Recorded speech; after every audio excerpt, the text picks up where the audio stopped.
மூர்த்திகளான சிவன், விஷ்ணு, பிரம்மா ஆகிய 3 தெய்வங்களும் ஒரு சேர காட்சியளிக்கும் கோயிலாக அமைந்துள்ளது கன்னியாகுமரி மாவட்டம் சுசீந்திரத்தில் உள்ள தானுமாலயன் கோயில்.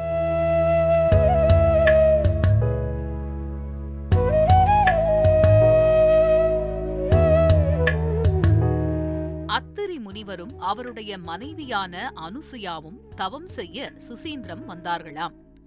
சில நாட்கள் கழித்து அத்திரி முனிவர் இலங்கை புறப்பட்டு சென்றுள்ளார்.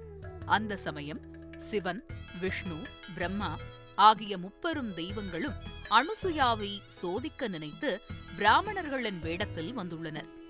அவர்களுக்கு உணவு வேண்டும் என்று கேட்கவே அனுசுயாவும் உணவை பரிமாற, ஆடை அணிந்த ஒரு பெண் எங்களுக்கு உணவு பரிமாறுமாயின் அது தேவையில்லை என்று கூறவே கடும் கோபமடைந்த அனுசுயா தன் கணவரின் திருவடிகளை கழுவிய நீரை 3 பேர் மீதும் வீசியிருக்கிறார். அப்போது தெய்வங்கள் 3 பேரும் குழந்தைகளாக மாறிப்போக தாயாக மாறி அரவணைத்து தன் அன்பை கொடுத்திருக்கிறார் அனுசுயா. 3 கடவுள்களின் தேவியர்களும் இதனை அறிந்து அனுசுயாவின் குடிலை தேடி வர, அதே சமயம் இலங்கையில் இருந்து அத்திரி முனிவரும் வந்திருக்கிறார். கடவுள்கள் 3 சாபத்தை அனுசுயா திரும்பப் பெற்றுக் கொள்ளவே அவர்களும் இயல்பு நிலைக்கு திரும்பியுள்ளனர். அனுசுயா தர்மபத்தினி என்றும் வாழ்வில் சிறந்த தம்பதிகளாக போற்றப்படுவீர்கள் என்றும் வரமளித்து 3 ஒரு சேர இணைந்து தானுமாலயனாக காட்சி கொடுத்ததன் வரலாற்றை பதிவு செய்கிறது இந்த கோயில்.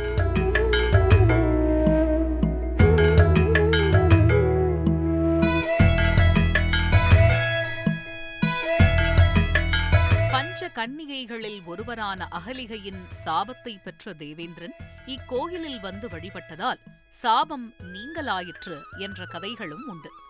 இந்திரன் இங்கு வந்து வழிபட்டதால் சுசி என்று சொல்லப்படும் தூய்மை அடைந்தாராம். அதனால் இந்த ஊரானது சுசீந்திரம் என்றும் அழைக்கப்படுகிறது. இங்கு மூலவராக சிவன், பெருமாள், பிரம்மா இணைந்து தானுமாலயனாக காட்சி தருகின்றனர். தாயார் அறம் வளர்த்த நாயகியாக காட்சி தருகிறாள்.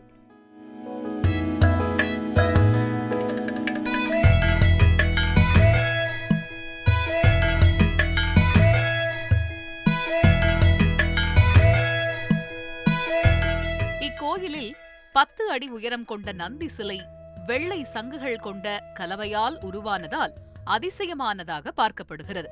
வழக்கமாக இல்லாமல் இங்கு மேற்கூரையில் ஒரே கல்லில் அமைக்கப்பட்டுள்ள நவக்கிரகங்கள் கூடுதல் சிறப்பு. வேண்டி வருவோருக்கு உடல் பலத்துடன் மனபலத்தையும் அளிக்கும் 22 அடி உயர பிரம்மாண்ட அனுமன் சிலையை பக்தர்கள் தேடி வந்து வழிபடுகிறார்கள்.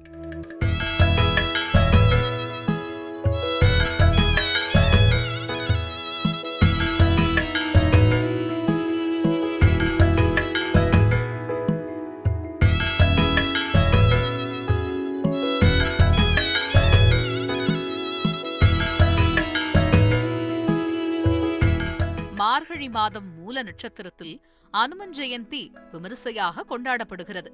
திருவாதிரை நட்சத்திரத்தில் பெண்களும் புதுமண தம்பதிகளும் இங்கு வந்து வழிபட்டால் நன்மை உண்டாகும் என்கிறார்கள். கோயிலானது அதிகாலை 4 மணி முதல் 11:30 மணி வரையும், மாலை 4 மணி முதல் இரவு 8 மணி வரையும் கோயில் திறந்திருக்கும். நாகர்கோவில் ரயில் நிலையத்தில் இருந்து 5 கிலோமீட்டர் தொலைவும், கன்னியாகுமரி ரயில் நிலையத்தில் இருந்து 15 கிலோமீட்டர் தொலைவும் பயணித்தால் கோயிலை வந்தடையலாம். மும்மூர்த்திகளாக காட்சி கொடுத்து அருளும் தானுமாலயனை தரிசனம் செய்வோம், வாழ்வில் வளம் பெறுவோம்.